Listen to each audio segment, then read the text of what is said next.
Welcome to the Emo Social Club podcast, broadcasting to you live from emosocialclub.tv. I am Brian. And I'm Lizzie, and we're here this afternoon with Tate from Happy. Thank you so much for being here. And we really appreciate already, starting at the top, the whole spooky time murder. So we love that. Thank you so much for joining us. It's so funny that we've known each other for 5 minutes and I've already said that I like scary stuff. Like, that's pretty on brand for me. Like, I can't make it anywhere without letting strangers know that I have a weird obsession. But I'm glad that I've found a friend in that. I'm Tate. I sing and play guitar in Happy. We usually say that we're a pop punk band, but I would like to think that we have a lot more influences than that. There's a lot of like 90s rock in there, a lot of surf rock. But I also grew up on pop music.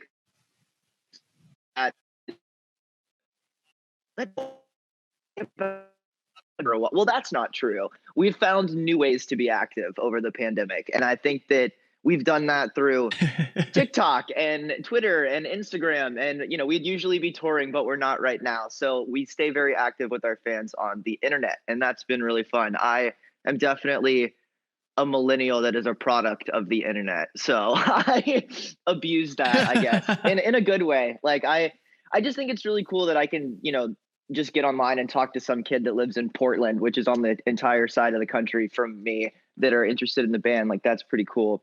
I'm glad you said I could go on a tangent, because I realized I'm already doing that like this early on. Look, I'm Tate. That's it.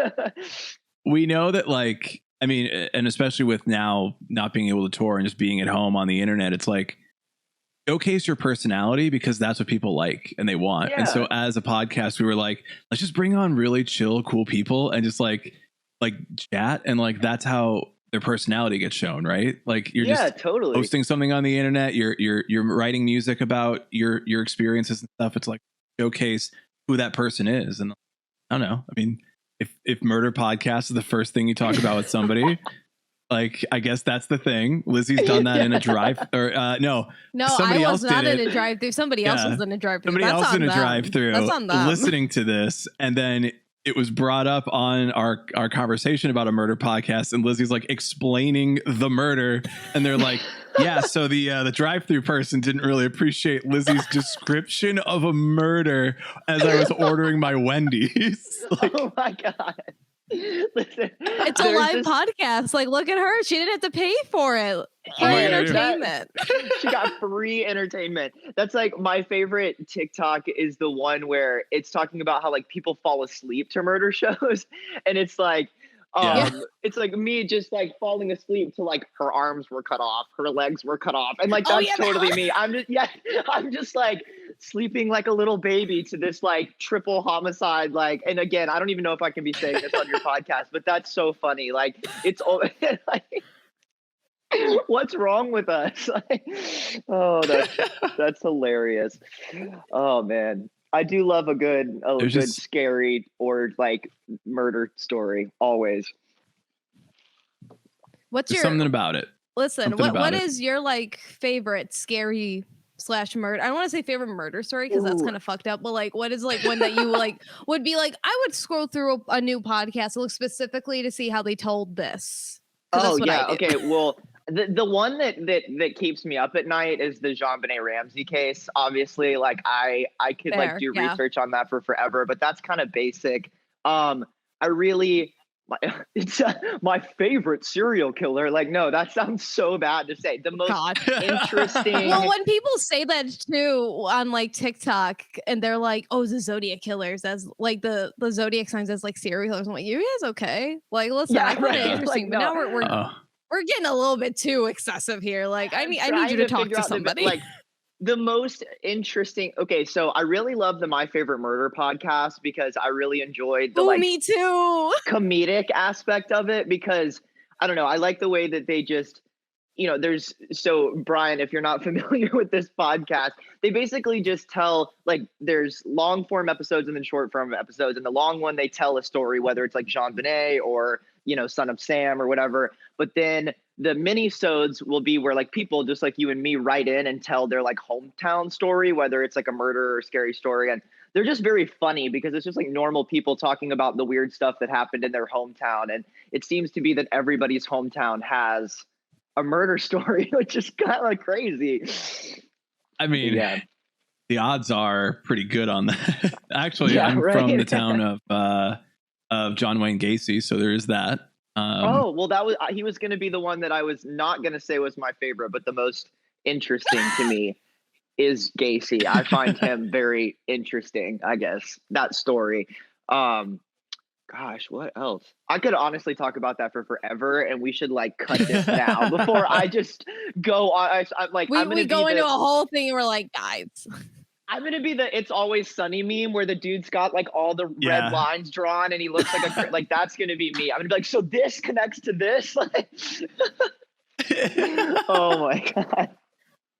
Like, thank you for bringing me on. So you guys listen to this. Like, okay. So this is what you're into, man.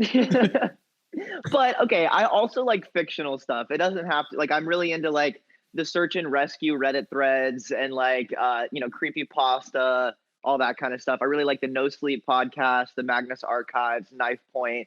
Basically anything scary I'm down to try. I'm not super into like the zombie werewolf side of horror though. I'm more into like, I really like psychological, like Lovecraft style, like cosmic horror is probably my favorite.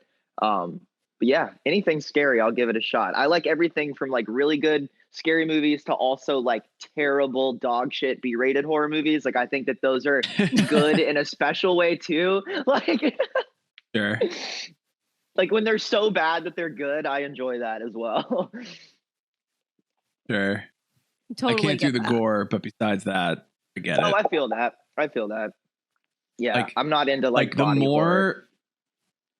Yeah, no. The more shitty the movie is, and so therefore the more shitty the gore is, the worse it is for me. Whereas like really a high level movie with high level like CGI or prosthetics or effects and all that, I'm like, yeah, that's fine. It's just like the worse it gets, the worse it is for me. I don't know what it is. Like maybe I just don't like low quality gore. I mean, sometimes it's like really overwhelming. Yeah. Like when I feel like when I was on Tumblr, I got like way too into, like I just followed like spooky accounts, but then at some point, I don't know what happened. At some point, one of them turned to like the body horror and it got like really fucked up. And I saw something one day, I was like, I gotta shut this down. I can't erase it from my memory. Tumblr desensitized us to all sorts of stuff. Like Tumblr was a different breed back in the day. No, but that's really interesting because I'm almost the opposite. Like if the gore, like I really like the first Saw movie because the plot is excellent, but like I can't watch movies like Hostel or like, Martyrs where it's just like straight gore. But if it looks like a bucket of like red paint, like I can deal with that because I'm like, oh, it's not real. But it's interesting that you're like, your thing is like the other way around. That's really interesting. Yeah. Honestly, for me, I think the most offensive scene I've ever seen is in Black Swan when she pulls her fingernail off. Like out of every gore I've ever seen, that shook me to my core, and it's not even that bad. Oh man, it's what affects people is always so different, and then like there's all these movies that are trying to go way above and beyond. Like they're low budget, so they're like, we're gonna go way above and beyond and get attention for how like gory and violent it can be, and you're just like, you did like you did like Black Swan can do one simple thing and it affects you, and you're like, that's the worst thing I've ever seen. But these movies are like, we're just gonna bombard you with it, constant shit you don't want to see, and then I'm just like, okay. Please. They're like, cool, our budget for this entire film is $40,000 and we're spending 20 of it on fake blood. Yeah. Like it works, guys. Stop it. It's what the people want. Oh my gosh. This is a good tangent to start off with. I hope people enjoy it. I hope people totally enjoy it. It brings it all the together. Horror movie gore now. Yeah, not doing it. We should talk about why you're on today for your music, for all the happy stuff. Oh yeah. The album Imposter Syndrome was out late last year, right? Yes. October. That's weird. It feels like yesterday, and it also feels like a year ago. The whole year of 2020 feels like it disappeared. Like I'll be like, oh, last fall, and I'm referencing fall of 2019. Not like Yeah. But yeah, 100%. it's weird. I'll talk about that a little bit. So we recorded it. We recorded the album in January of 2020 in Chicago. So this was kind of like right before everything shut down. And then we weirdly went on a tour for all of February and half of March. And I got home for 2 days after the tour, and then they put everything on lockdown, which was wild because I went from being in a different city every night to being in my apartment for 6 months, and it was like cabin fever to the max. But it's weird because at first we kind of considered maybe pushing the album back because of the pandemic. We were like, maybe we should wait until we can do a tour and we can do the full, album release the way that we would have wanted to, because it was our sophomore album, and sophomore albums are like so important not to fall on your face with, I guess. And but then it was like, if we choose to push it back, then we're going to do nothing during the pandemic, and that almost felt worse. Like I would rather release music and stay relevant, and it might not be as big as it would have if we weren't in the pandemic, but I'd rather do that than just disappear for a year. So we decided to go forward with the album, and I'm honestly like super glad that we did, because Imposter Syndrome, most of the record is about, just feeling like whatever you're doing isn't enough, and you're not able to see your own success because you're constantly comparing yourselves to other people, and just being in your own head. And I think that got amplified by the pandemic, if anything, because I felt that way before the pandemic, and then the pandemic happened, and I was like, this record is all of the things that I feel right now too. So we wanted to go ahead and release it, and I'm really glad that we did, because I think that I don't know. I think that maybe people needed to hear some of those songs, our fans, at least. I hope so. So yeah, I'm proud of the record, and I'm really glad we decided to release it. And now that we're moving forward, I've written so many new songs in the time between them, and if we would have waited, that record would have felt not relevant to us at the time, if that makes sense. So like we've already written new songs, we're already recording new songs, and I'm glad of that, because that feels right. Like Imposter Syndrome happened, and I'm glad that it happened when it did, because I'm like ready to do new stuff. And if we'd have waited, I would have had to put out a record. I guess the best way to explain it is Imposter Syndrome is kind of an angry, sad record, and I'm not angry and sad anymore. So I'm glad to be moving forward from that. But if you are angry and sad, you should listen to it. I don't know. No, and I will say one more thing though. I joke that our music is angry and sad, but it is disguised by really upbeat major chord songs. And so I don't think that on first listen that you would know that a lot of our stuff is so depressing, I guess, because we kind of sugarcoat it in these like whimsical sounding songs, but my lyrics are super fucking depressing. But it's what the kids want. Yeah. Right. But I mean, and not to go into a super long tangent about myself, but like, I'm LGBT, I'm bipolar. So like there are a lot of elements to my life that I've definitely had to overcome. But in the last 2 years, I've gone to therapy, I've gotten on meds, and like I just feel like a better, healthier, stronger person. And I'm ready to spread that message. And I'm glad that I said the things I said about being sad and stuff when I did, because that was relevant and it was true and it was honest and it was reflective of who I was at the time. But it's also really cool to go back and listen to that record that only came out 6 to 8 months ago and feel like I've grown, maybe not music wise, but just like as a person since then. And that's exciting, I guess. Yeah, that's great.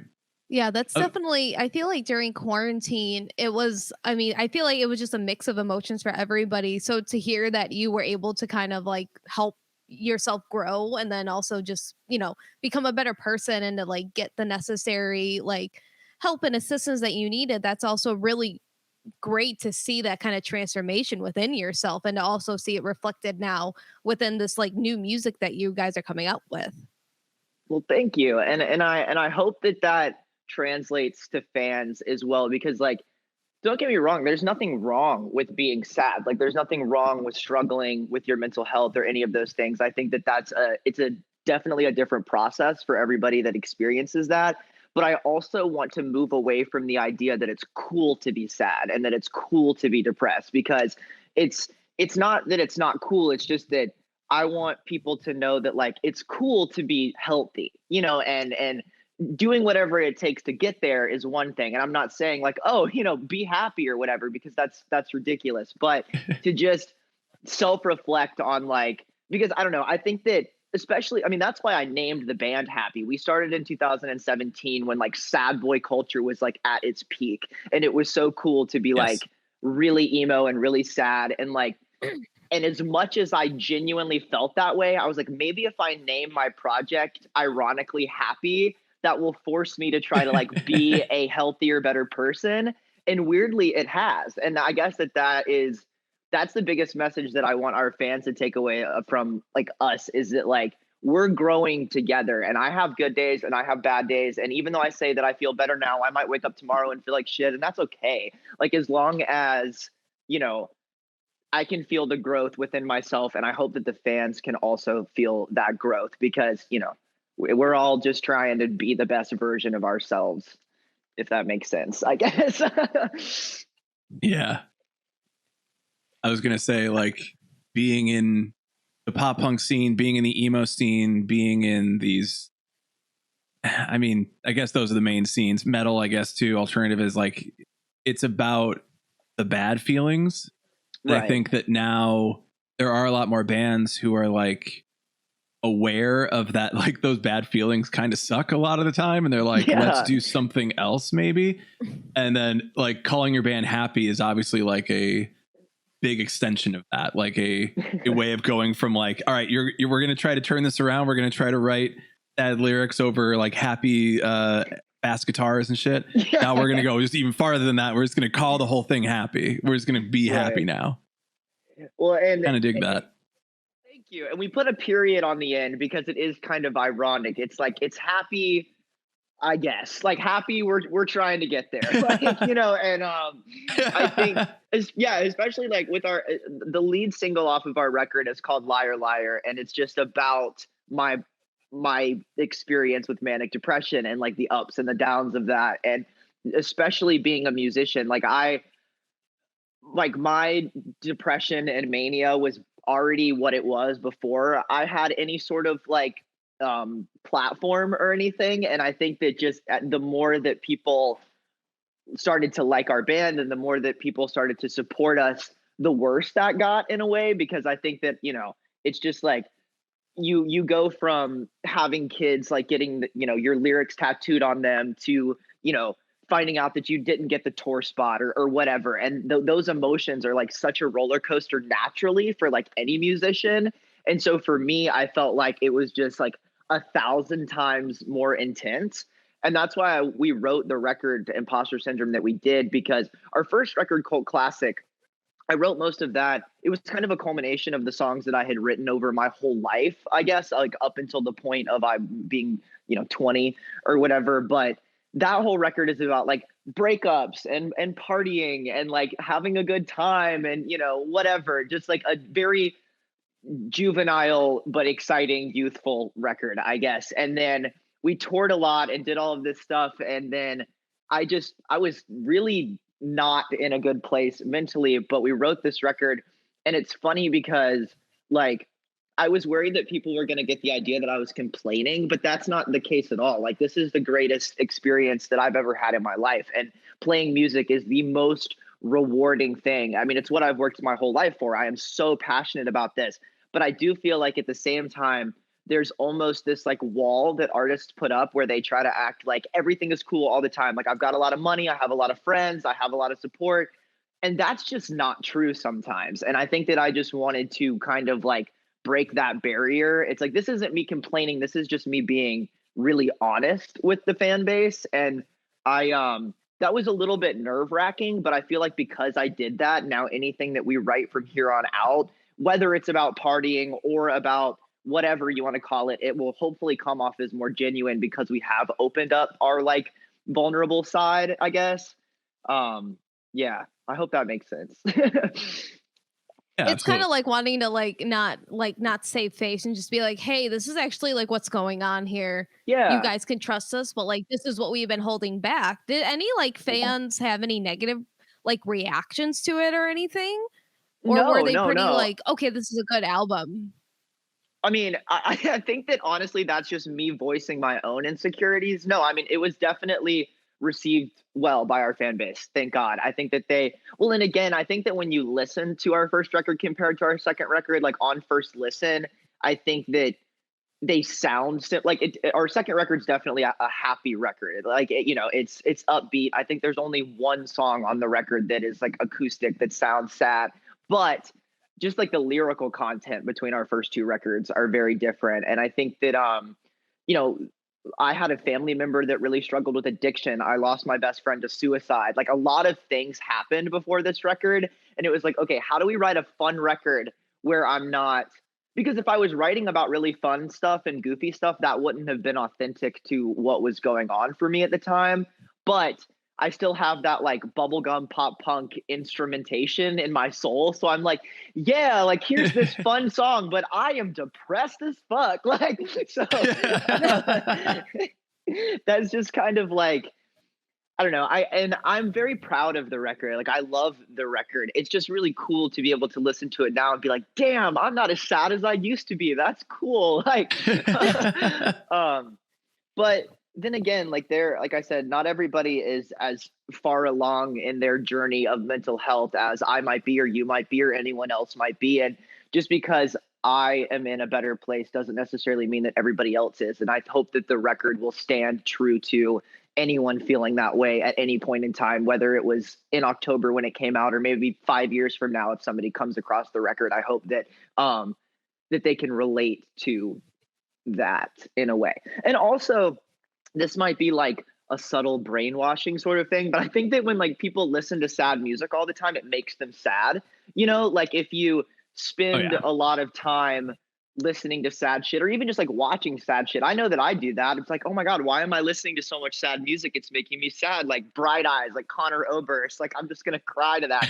But if you listen to happier music, you feel, it's the same idea of like when you're driving in your car and you roll the windows down and you feel good. So I was like, maybe if I put these sad or, reflective lyrics over happier sounding stuff, maybe that will start a little bit of a transformation in people a little bit. I don't know, maybe that's reaching or whatever, but that is like, I want people to be like, oh wow, this song is talking about how, I'm insecure, but it makes me feel good and I'm jumping and I'm dancing. So maybe I can overcome this like emotion that I'm dwelling in.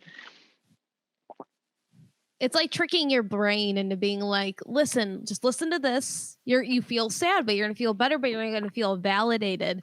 And I believe it was actually Billboard put out not like a study, but like just an opinion piece of, we're seeing this trend again of, these sad lyrics being put with like happy instrumentation. And this came about when like After Laughter from Paramore came out, and there was a lot of questioning of what was going on in the music industry because it was so mainstream and popular, and that's not typically what we've seen traditionally on like radio, for example. And we see it coming back again, and people are saying it's because of COVID, and now everyone's trying to like cope with what happened this year. And they're like, oh, I'm getting outside, but I'm still like dealing with this kind of like, this shared traumatic experience essentially. But I want to have like my happy moments. I also want to show that I'm healing, or like, have these things that are going on, but I just kind of want to blend it together. And that's kind of what I definitely think that you are going for, and you are able to accomplish with this album and just overall in general. So you're definitely in the right vein of what everybody is going for right now and what society's looking for. Yeah. No, After Laughter is an excellent, like Fake Happy, Rose Colored Boy. Like that's a fantastic example. Like, yes, Haley Williams did it a million times better than I did. But I even think back to even just being in like middle school and like listening to Mayday Parade. Like, I'm not sure if you guys are Mayday fans, but like I was a huge Mayday Parade fan, and people joke like Mayday Parade is an emotion because all their songs were super fun. But if you like read the lyrics, you were like, Jesus, this is sad. So like, I think that, but we were all just like in our tank tops at Warped Tour, just like bopping along to it. Yeah. I think that's awesome. Oh man. Oh, what a specific visual. A specific visual that we're looking back towards. Right. Like dehydrated as shit with a monster. Okay. Why did they charge $14 for a water bottle, but you could get an energy drink for free? I don't know how people weren't dropping, like passing out left and right.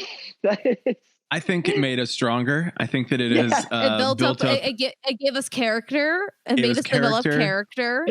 Internal and external barriers from everything. I'm now. They're gonna bring Warped Tour back, and like people our age are gonna be fine, and all the younger kids are gonna be like what's going on? We're like, see, you didn't grow up pounding monsters. They're gonna see They're gonna see the Water Tour monster cans, because this happened to me when I worked press. I was backstage and I was interviewing bands, and I'm like, this is just a case full of Monster. Like, what the fuck? And it was like 90 degrees out. They're like, no, that's water. I said, no, it's not, because I can't drink energy drinks because they make me like really sick.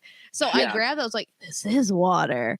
And then we're gonna do that to the youth. We're gonna be like, no, this is not water. This is straight energy. And they're gonna be like, oh, I'm invincible. Then they're gonna like die. I mean, like when we went last time we went to Riot Fest, they had a whole Pedialyte setup, and they had people just passing out Pedialyte. That Pedialyte setup saved my fucking life Riot Fest weekend. I'm going to tell you that. Oh my god, it's on point. So You're just that's what I'm looking for. Warped Tour returns. I need Pedialyte. I don't need Monster. I don't need that anymore. I don't need that negative energy. I need Pedialyte at the Warped Tour. We're gonna be in the parent tent. You remember how they had like 100%. Yes. Like leave your parents go with here Brian, while you go and see Brian's the gonna shows. be like, I'm chilling at the parent tent, and they're gonna be like, which one's yours? And be like, this grown ass bitch over here. Oh my god. When I was younger, my shout out to my mother. Like, she drove me to Warped Tour every year because I grew up in a small town that wasn't anywhere near Warped Tour, so it was like a 4-hour drive. And she would take me, and just like I can remember the first time I ever went to Warped Tour, I was like 14 or 15. And my mom refused to sit in the parent tent. She was like, I'm too cool for that. I'm not going to be that parent. And so she decided to sit under like the amp stage. It had like it was like a pavilion, essentially, like the biggest stage, which was hilarious because I was there to see like All Time Low and Forever the Sickest Kids and Cobra Starship and all these like neon pop punk bands.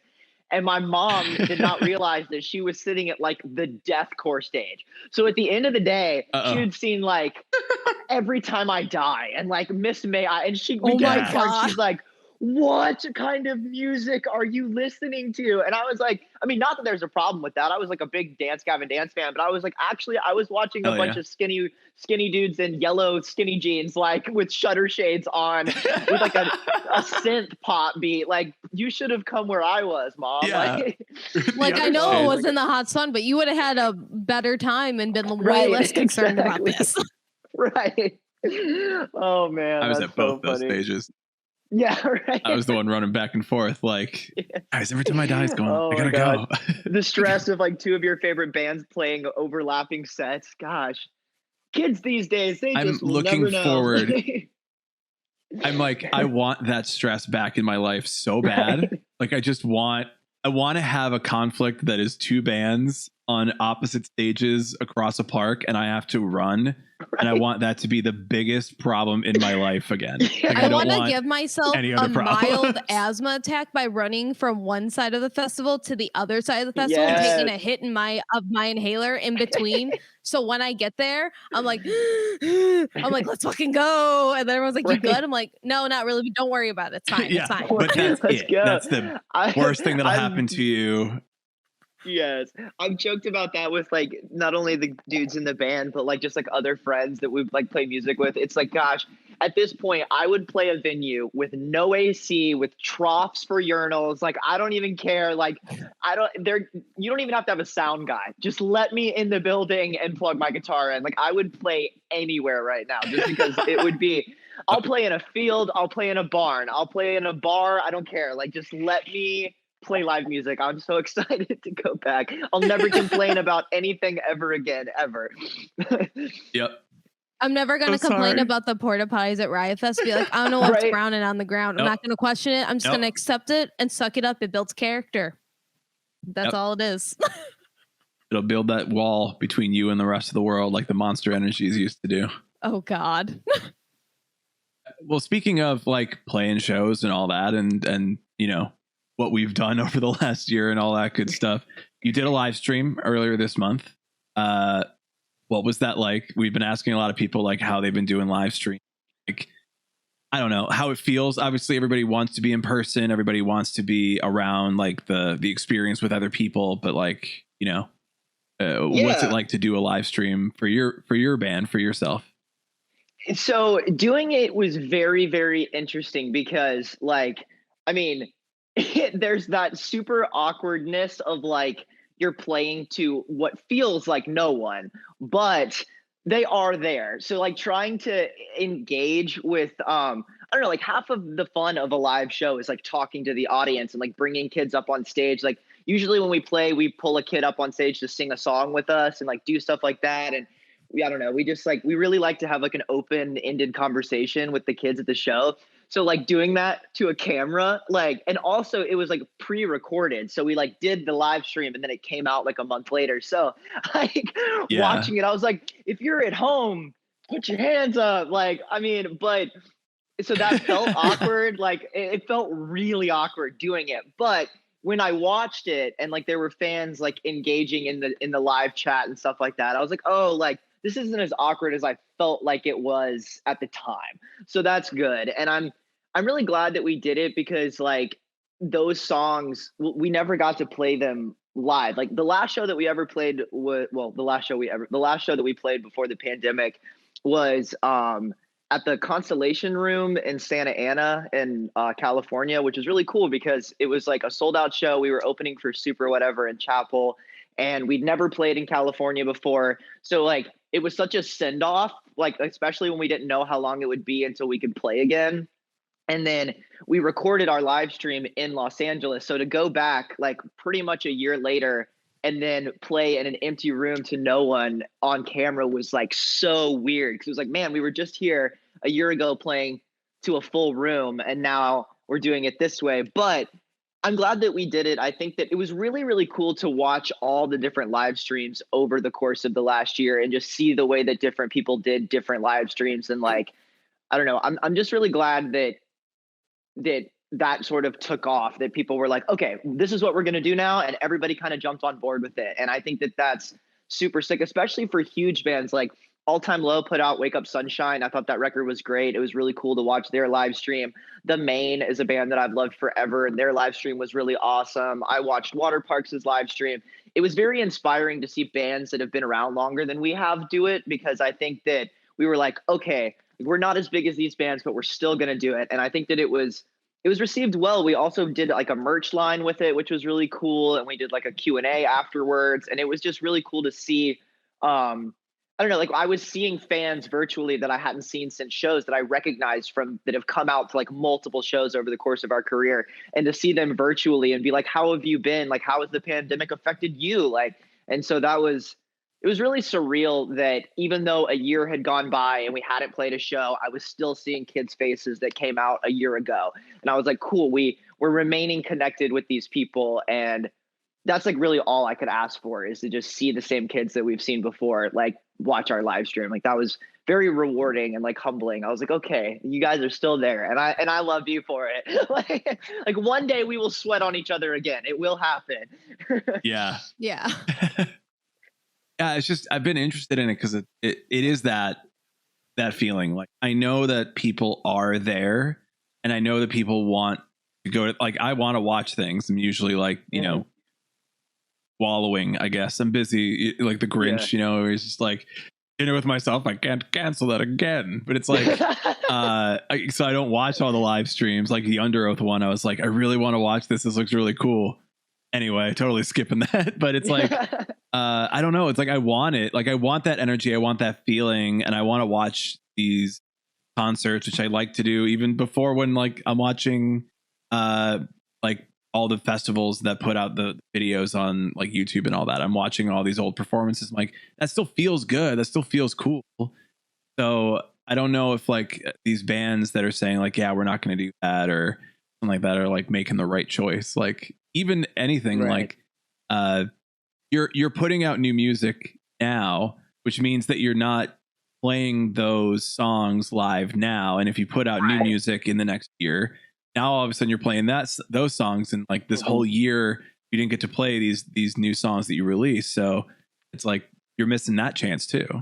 That's a really good point. And I think it's interesting that you say that, because when we did our live stream, we only performed one single from the record, and then all of the other songs were like the total B-sides, because we were like, we did all of the songs that we hadn't filmed music videos for or hadn't really like given attention to, because we were like, we might never get to play these songs, because if we do go forward and do release new music, we're going to play the singles off of this record, and that'll probably be it, because we'll have new music. So we were like, this might be the only chance, because you're right, we don't know where we'll be a year from now, and it'll be essentially like playing old music. So we made the like executive decision to play a bunch of B-sides for the live stream, because we were like, all right, like at least in the future, you'll have all these songs that you might never hear live, but you can see them here, and that'll be like a piece for forever. You know what I mean? So I think that that's a really good point, and that's really cool. I also think that it might be like kind of like a side tangent to make, but I really hope that when music comes back, the like underground, like house show scene comes back really strong, because I know that just going through, you know, just like being sad and scrolling through like old videos of us playing live, like I got really caught up in like when I was in college and we would play like frat houses, or we would play like, you know, somebody's living room, and it's just like body to body, and some like the kitchen is packed with people. And I'm like, I hope that comes back like stronger than ever before. Just the like dirty, we just love music so much, we're going to plug in a guitar to the wall in the kitchen and do that sort of thing, because I think that there's just something so raw about that. And it, like, I guess I like losing shows altogether made me miss that more than playing like a bigger venue, if that makes sense. I was like, God, that was the coolest shit ever. And I hope that people come out of this pandemic starting new bands and starting new projects. And I hope that high school kids and college kids will play their parents' living room when they're out of town. Like that would be the coolest thing ever. like bring that shit would be back. Pretty sick. Yeah. Yeah. Almost like Prohibition, Mom, I'm sorry, but for I threw like a show in the living room. Yeah, exactly. I love it. Oh man. Sorry, I told everybody not to make a mess, but they broke your vase. Right. I'm sorry, Mom. Listen, I know you were really like happy that I moved back during the pandemic, but I gotta tell you, we have a bigger home here, so that means there's gonna be more kids here, and you're just gonna have to accept it. I know I'm like, you know, in my late 20s, but listen, it's what the people want. Are we gonna deny them that? No. Oh my God. I have such a funny story that's pretty fast. Like this won't take too long, but when I was a junior in college, we had a Halloween house show. It was like us and like 3 other bands were playing where I lived. It was totally like a college. We looked like we lived in a commune. There was like 5 bedrooms, like 10 people all living there. And we threw a house party on Halloween. Well, I don't know what happened, but somehow the little flyer that I put on my Facebook ended up on like the college campus website for like events happening on Halloween. So literally 300 people 300 people showed up to my house. I mean, it was so bad that they were standing in the front yard, standing in the backyard. The windows were open. People were smoking cigarettes in the house. Like it was just so out of control. And there were people like showing up. I mean, it was like everything from like high school kids to like 40-year-old men. And I was like, like all of my roommates, they were so mad. Yeah, no, I mean, like people were just like showing up from the bars being like, and my poor girlfriend was standing out in the street being like, no more people. Like this is over. And it was it was a chaotic shit show. But it was like the funnest night ever. And, you know, the police came like 3 times and my roommates were so mad at me. And I was like, I promise that I did not do this on purpose. I thought that 30 people were going to show up. Somehow it ended up on the internet. Like, I'm so sorry. But we still talk about that. That was like 6 years ago. We're like, remember that Halloween show we accidentally did that one time? Oh my gosh. People were literally putting their cigarettes out on my counter. God, it was nuts. I feel like your college has to be like so small and like just not have that much fun events where people be like, this is it. This is the place to go. Like, no kidding. No kidding. I went to the University of South Carolina. So that, if that tells you anything, like, oh man. Yeah. College is like, especially if you're in like a towny place and there's a bunch of people who live in the area who are like Like I went to, it's barely like, it's the middle of Illinois, like near Iowa, but for some reason, everybody in that area still thinks they're from the South. I don't know why. I've literally seen people with like a Confederate flag, and I'm like, you live in the North, idiot. Well, because outside of Chicagoland, it is kind of the South. But like, it also like it fucking isn't. like everything is the South. Then that doesn't count. I'm south of Canada. Cool, I did it. Right, I'm so sorry for you about that. Yeah, like trust me, I know the soul crushingness that is. Like God, it's the worst, and it's like y'all are idiots, and I can't call you out for being idiots, but I'm gonna do it later. I'm gonna do it later. And here on the internet. I'm gonna talk shit about you later. Yeah. One of my friends is a broadcast engineer, and he has to go to a bunch of different radio stations to like fix their shit when things like happen. And he'll call me because he has a handful that are like in Southern Illinois, and he's like, I need to tell you what I saw today, and it's not good. And I'm like, oh no. Not good. But in those areas, like there's just so little to do for the people who live there. And then when college is in session, all of a sudden there's all kinds of shit. There's such a much higher population. Like the population goes down by like 60% when college is in session. It's fucking wild. But then it's like, hey, something's happening. And it's like, well, I live here and this is a once in a lifetime opportunity because they're not going to be here in the summer. Exactly. So it's like, you might as well go over there and see what's happening. Yeah. No, I mean, our band formed in Columbia, South Carolina, but we used to like put on our Facebook. Oh my God, this is so funny. And I actually, bands do this. If you're from a tiny town, lie and say that you're from the nearest city, because then you'll get put on local shows there. Yeah. Like we used to have in our Facebook that we were from Charlotte or we were from Atlanta, because I was like, we'll make that 2-hour drive. And I know we can pull the kids because, you know, we'll work hard or whatever. We'll sell the tickets. We'll do what we have to do. But no, you're not getting put on a local show if you're from Columbia, South Carolina. So we'd be like, what's up, Atlanta? We are locals. We are the local kids. Do they come for you though if you're not actually local? Like if they ask you like, oh, like what suburb are you from? And you're like, no, we're from South Carolina. Luckily, and like I'm grateful for this, but luckily we were able to pull enough kids that they didn't really care. Like we brought a crowd, like we sold the amount of tickets we were supposed to sell. I think that if we'd have shown up with like 0 tickets sold to an empty room, they would have been like, what the fuck? Yeah. But like luckily, because when I was in college, I was obsessed with just like trying to tour before we were even like, that should have even been a thing. Like every time we had a weekend off, like a long weekend or a spring break, we would play every little redneck bar up and down the coast that we could. And so luckily by the time that we were like trying to submit to like open for bands like Crown the Empire or Remo Drive or like, you know, Set It Off, like these are just some of the bands we opened for in the beginning. And it was because we had already played house shows in that area, like all throughout the last year in college, and just like playing people's like garages and living rooms essentially. So when we would submit for the show, we could be like, we're not from Atlanta, but I promise you we can bring at least 50 kids to the show or whatever. And so by the end of it, they were like, you know what? You did an okay job, so we'll let you come back or whatever.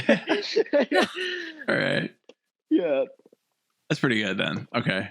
Because we have this thing, if like you're playing a show in Chicago and you're like, hey, everybody, we're from Chicago. You go like, all right, like, where are you from? Are you from Naperville? Really? And they're like, yeah. It's like, it's only like an hour away. Like, that's where Lizzie's from. I am 45 minutes away from the city. Yeah. But it's like, if you said, yeah, I'm from Chicago, but you're from Naperville, it's like, you don't have my experiences, man. Right. You don't know what I've been through here in the city of Chicago. It's like you're from like the town adjacent that you went to high school and you just moved to the city. Yeah. You've been here a year. Calm down, first of all. You're like, listen, I've been here longer. You can't tell me. Like, listen, I probably know how to navigate the public transit down there better than you do. Let's be honest. Okay. Oh my God. I'm going to get off this podcast and people are on Twitter are going to be like from Atlanta and Charlotte, like, you're not a local. Like, I'm sorry. This was like 6 years ago. I apologize. Like, yeah. I did what I had to do. I did what I had to do. You would do the same. Man. Yeah, exactly. That's so funny. I want to ask you because I was about to say, just before we hop to the next question, that should be a TikTok, but it's like from Chicago, where it's like you would have done the same, but it's just you being like, oh, hey, like I had to lie about it, but like now look at them. Yeah, right. And all these like small bands, dude, are like, we're not really from here. We're from the suburbs, but they're like, we're from LA, but they're really from like Torrance or like somewhere. That's so funny. I love that. Hey, you know what? I don't have a problem with that. I just decided, like, do what it takes to get you there. Like, as long as you come clean later about it, like it's fine. Own up to it at some point. At some point, as long as you do it, you're fine. Listen, if I get canceled on the internet for saying that I was from Charlotte when I wasn't, like, okay, just for the record, I have lived in Charlotte for 2 years now, so like maybe I've like earned that back. I ended up moving to Charlotte after that because I was like, this is a better music scene. So, oh man. I've been telling everybody I've been from here. I might as well go. I might as well see if that's actually all that it says to me. Like, damn. Right? Oh, I wanted to ask you, you brought up water parks earlier, which obviously like is water parks. Lizzie and I don't know much about water parks in general, but there's a certain thing that like a lot of YouTuber Finn McKenzie comes to mind, and like MGK has made this thing of like there are no like stars in rock music, which I do think like you dress like a star, you look like a star. If I might say, the leopard print, the hair, like, oh my God, you've got like that look and that style to you. You're welcome. I'm like, yeah, like you look like an old lady shirt, like a modern, it's just comfortable. Love it. Yeah, but like, how many times did like I go to the thrift store like back in high school, like looking for like something like that, just be like, yeah, I'm a cool rock star guy, you know? And it's like, like I think that there is, I definitely agree with it that there are not a lot of celebrity types. There aren't a lot of people who are like trying to look like a rock star, have like the rock star vibe, and it's kind of changed and moved from like, yeah, we don't want to be like that, we don't want to look that way anymore. We want to be more like, these are our feelings, these are our like bad times, so we're dressing like a cast member on Friends instead of, you know, a celebrity or rock star. But I do think it's kind of coming back now. It's kind of like we want like more. I hate to say we want more MGKs because that's not necessarily true. Like we want more people making good records, and we want more people who look like people we can gravitate to, people we like the personality and all that. Like what do you think about where do you land on that? And no, you know, where do you buy your clothes so we all can go share? I buy everything secondhand. I'm a big believer in like, I'm not a huge fan of like fast fashion, especially because like, I mean, and again, like I don't have necessarily like a problem with that. Just for me personally, I buy everything from thrift stores. Like, I mean, seriously, I got this at Goodwill and it's my favorite shirt. Just because like, well, first of all, I grew up in a family full of like hippies that love music. And like, I just grew up on listening to like, I don't know, David Bowie and Jimi Hendrix and Elton John and just like Prince, just these very like flamboyant, like rock stars. And I've always really loved that. I mean, even just like 80s hair metal bands, like my mom loves Motley Crue. And like, I just think that there's something like so cool about just like being larger than life in a way. But like at the end of the day, this is what I had on before we got on this phone call. You know, like this is just my date. I just enjoy, like, here's the thing, like if I want to be a rock star, and this is like the best advice like I can give to a kid without sounding like conceited or vain, but like if you live this way all the time and like it's just the authentic you, then people will gravitate towards that. Like I don't feel like I like that my hair is purple. I dyed my hair, it was pink 2 weeks ago. Like I just enjoy, it makes me feel good. Like I like it. This is the way that I like to dress. I like to wear a lot of rings because I'm inspired by Harry Styles and Lil Nas and like Lady Gaga. And like, even though like punk is what's in my blood, but I'm just very inspired by, you know, like I would love to be David Bowie over Billy Joe Armstrong from Green Day, if that makes sense. Like, I just think that the art there is very, very interesting. And also like, I don't know, I don't give a shit what people think about the way I dress too. Like I'm gonna like sometimes I put on outfits and it's like I feel like I look ridiculous, but it makes me feel good. So like whatever, you know. But I don't know. I think that but I don't want to be like MGK and be like, oh, you have to have Doc Martens on to be a rock star, because I don't think that's true. I think that you should wear whatever you want to wear. And like, if you don't want to wear leopard print because it makes you feel whatever, then that's totally cool. Like, I'm not out here to tell anybody that they have to dress a certain way to be successful, or that they have to act a certain way to be successful. This is just who I am authentically. And I think that you should do whatever you want to do. And if that means, you know, dressing like the dudes in Weezer, that's cool. You know what I mean? Like, I think that, I mean, Gen Z is telling me that skinny jeans are out, and I refuse to believe that. Like, I'm going to wear skinny jeans forever until they're coming back around. They will eventually. Like, I'm going to wear it till it's cool again. Like, because I don't know. Yes. I hope that answers your question. But yeah. It does. But it also helps me believe that I should keep skinny jeans on. Yes, dude, please do. I'm not afraid of that at all. But I do want to make a thing about water parks a little bit.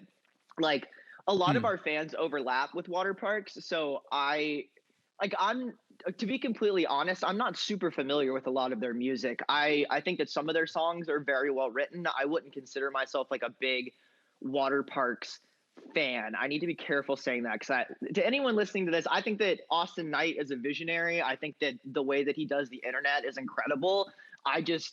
There are just other bands that I like better than that. But it's funny because I get compared to Austin Knight a lot just because my hair is dyed, which is crazy to me, because like, just because we're in the same scene, which is fine. I mean, honestly, like, it's a compliment. I think Austin Knight is cool, but like, I'm not. Just because my hair is purple doesn't mean I want to be Austin Knight. You know what I mean? Like, I want to be Tate. Also, like, I feel like there's so many people who just dye their hair too in the scene. Like, it's just so normal, right? At the same time. Yeah, like a couple of years ago, it would have been Alex Gaskarth when he had pink hair, or it would have. I mean, Maud's son has green hair right now, or whatever. Like, I think that I've been dyeing my hair since I was 14. I've got the receipts. You know what I mean? Like, I don't. But no, I do think that.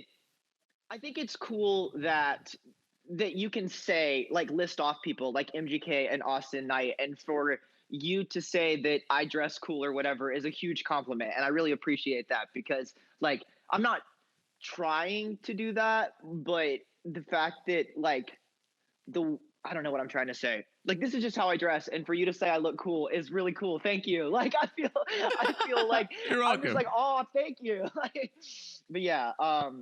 Yeah. My biggest, just fake it till you make it. Lady Gaga said that. She was like, I acted like I was famous before I was, and then people thought I was cooler than I was. And I like, retweet. That's cool. Like, have a lot of confidence, I guess, but be humble, obviously, because humility will take you farther than cockiness, for sure. Yeah. Yeah. I think that, yes, I get nervous, for example, of just going out. I have a leopard print, like, short sleeve shirt, and I'm just like, haha, that's going to live in my closet. I'm not wearing that. I'm 34 and I'm embarrassed. He could do it. Here's the thing. And then Lizzie's like, in this. We pushed him to do it. And I'm like, let's go. And he's like, no. And I'm like, boy, where's the crop top? It's hot boy summer. He's like, no, absolutely not. Okay, that is. Wait.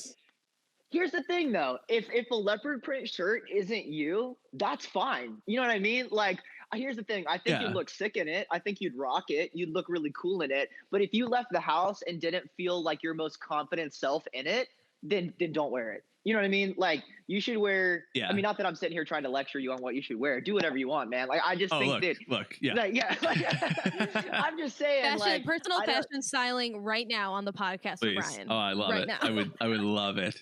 We should do a vlog where we go shopping together and you just like get me an outfit and just like, oh my God. Okay. Wait, here, I'll dress you and then you dress me and then we'll just go out together. Oh my God. I think that would be really funny. I would love that. That's cute. I love this idea. Like, I've realized that my wardrobe has come down now to just being like the older I got, I like threw away all my blue jeans. I'm like, no, it's all goth from here on and out. Like, I leave the house. I left the house yesterday wearing all black hoodie over black t-shirt and black jeans, black denim jacket over that, black sunglasses, hair up like this. I'm just a silly little goth boy going to do his silly little goth things out here, going to do silly little goth errands. Like, what am I doing? Dude, I stand that. That's awesome. Like, listen, here's the truth. Like, I would probably look better in all black than I would in anything that I'm wearing right now. And I think that that's true for everybody. Like all black just automatically makes you a badass, like instantly. So like you were probably you were intimidating everybody around you with your all black. They were like, oh shit, this guy is cool as hell. I hope everybody who saw me driving around was like, fuck. God damn it, that's a cool guy. That guy's on his way to do something real cool. It's like, the only other like styles I really wear is like white and black, or then I wear like bright pink because I'm like that's the only colors that work for me are black, white, and pink, and that's it. And I'm like, I'll just stick to that, you know. I don't need anything else. I definitely dress like how I'm feeling. Like today, I'm in a really good mood. That's why I have such a bright colored shirt on. But if it was like a bad day for me, I would definitely be in all black. I totally feel that. Or even just like plain white t-shirt, like just something like, no, I know what you mean. I totally feel that. That's funny. Also, Lizzie, I like what is like your headband? It's cool. Oh, it's just a little bandana that I throw in sometimes. I usually wear a big bow in my hair that's like bigger than my head. Cool. But on some days when I don't want to put it in my hair, I have my little bandana, so I have something in my hair. I always have something in my hair. That's the thing. It's giving me like strawberry shortcake vibes. I like it. Oh my god. Yeah. Do people know what that is? Like, I'm gonna say that, and the kids listening to this are gonna be like, I know strawberry shortcake. Okay, yeah. Okay. Hell yeah. Yeah. Yeah, no, we know strawberry shortcake. We know children's TV here. Brian doesn't know Disney kids. When y'all are children, I was already like he was an 56 adult. Years old. I'm already 100 now. I think we're all cool. We're all fun. We're all chill with our outfits. Yeah. Oh shit, we just got a strictly casual raid. Welcome everybody to the stream. Welcome everybody to the party. We're doing a little bit of a podcast here. Thanks for hanging out with us while we're here. What's up? It's getting wild in the afternoon. Get wild in the afternoon. Yeah, we're all talking about how we all dress like rock stars out here. Yeah. We're all dressing like we're cool people as we go about our regular daily errands. The first time I actually like went out with like friends for like the first time this entire year was I got this new dress that had Frankenstein's monster all over it, and it had like this big bow at the collar, and it's like a big like kind of like 1950s vintage style dress. And I like had my boots on because I'm really short and I don't usually wear heels, so the only heels I have are my boots. I wore it. It's like 80 degrees out. I go to an outside brewery with some friends, and I have like these black heart-shaped glasses I got from the dollar store. I'm sitting there like, "Hello, everybody, I'm here." And my friends are like in leggings and like jeans, and they're like, "What are you doing?" I'm like, "I haven't been out anywhere. I gotta dress up. I haven't been able to dress up anywhere." You turned heads when you walked into the room, and like that's really sick. Like, hell yeah. Yeah, I turned heads when I went to the outdoor brewery. I said, "Hello, everybody, I'm here." They're like, "Why?" One of the music videos that we filmed for Imposter Syndrome, we did it on the beach, and I, for some reason, thought it would be a great idea to wear like a full, I mean, it's fake, obviously, but like a full fur coat. And like 2 hours into filming, I was like, I'm about to have a heat stroke. Like straight up, I'm going to die. Like it was 95 degrees outside, and I'm in a full body length fur coat. And I was like, okay, you just gotta do it for the fashion. Like, do it for the vibe, dude. Like, do it. What would Lady Gaga say? She would say to fucking do it. That's what I'm saying. If she can run around in Alexander McQueen heels, I can wear a fur coat on the beach. Oh my for God, 4 hours. Yes. Oh man, I miss old Lady Gaga, like romance era, but oh dude, bring it back. Let's bring it back. I want the excessiveness. Yes, I have seen her. Fun fact about me, I've seen her live on every tour that she's done throughout the like whatever. So I saw her play at the Fox Theater, which is like a 2,000 cap venue in 2008 with my mom. And that shit was the coolest show I've ever been to. Like it was so small. And then I saw her literally like maybe a year later, and she was playing to 40,000 people and like an arena. And I was like, damn, but yeah, no, I think about like the VMA performance where, you know, she does paparazzi and she bleeds everywhere. This is another thing that I can't do. That is my favorite version of that song. I told one of my friends because they never seen it. I'm like, this is S tier status. Goosebumps straight up. It's so funny. Okay, the other thing that I can talk about forever, like I can horror movies, is Lady Gaga. So we have to like. I am a huge Lady Gaga fan, like unreal. Like so, she was like my first love in music, just because I don't know. I thought she was so funky and weird and badass. I mean, it kind of goes back to the Prince David Bowie thing. Like she was just doing the weirdest shit, and I was like, I'm so into this. Like. And just like the discourse that it caused and like the way that people would argue about her constantly, I was like, that's so cool. Like whether you're a fan or you're not a fan, you're still talking about it. And so like, that's pretty cool. Yep. I'm a big Gaga fan for sure.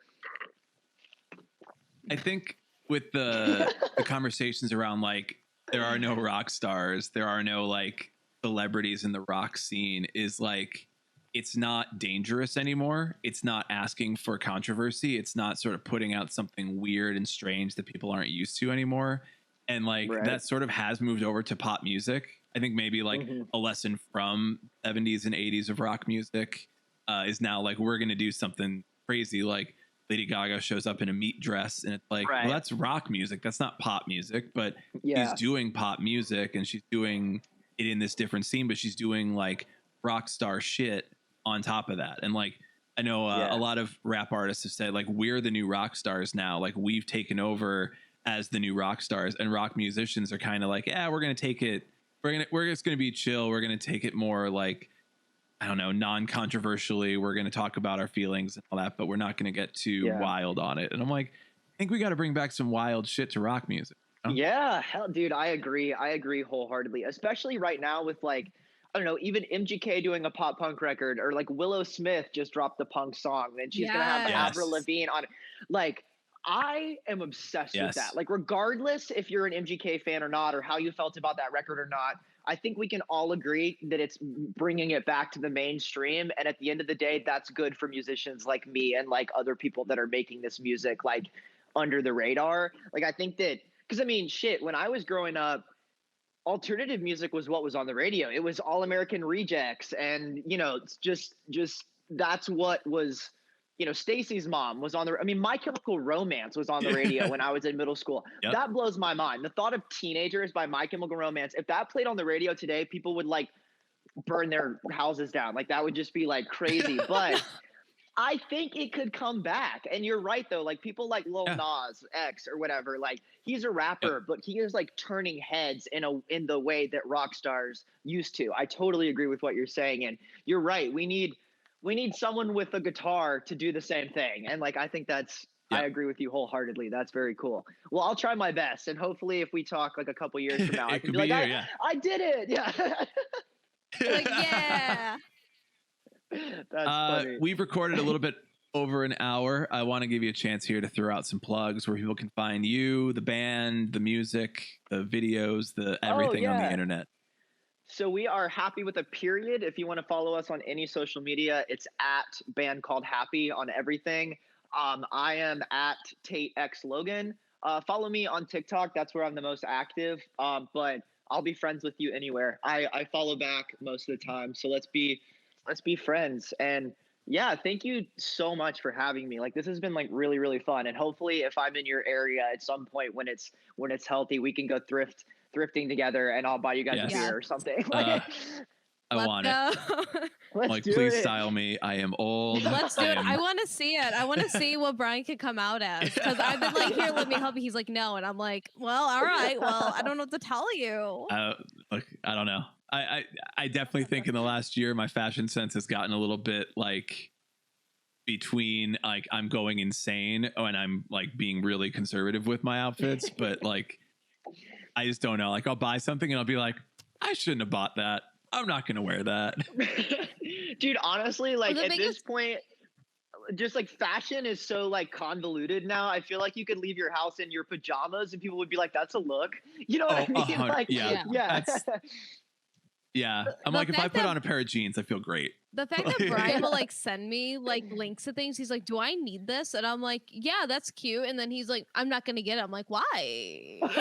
Oh, I wasn't sure. I sent you like sometimes you send me like, convoluted stuff and I'm like concerned. Yeah. That's a different story. Instagram ads have my home address and they are like coming for me specifically. They are like, we are stalking you, we are gonna bring you whatever you definitely want. And I look at it and I go, fuck man, Instagram, fuck you.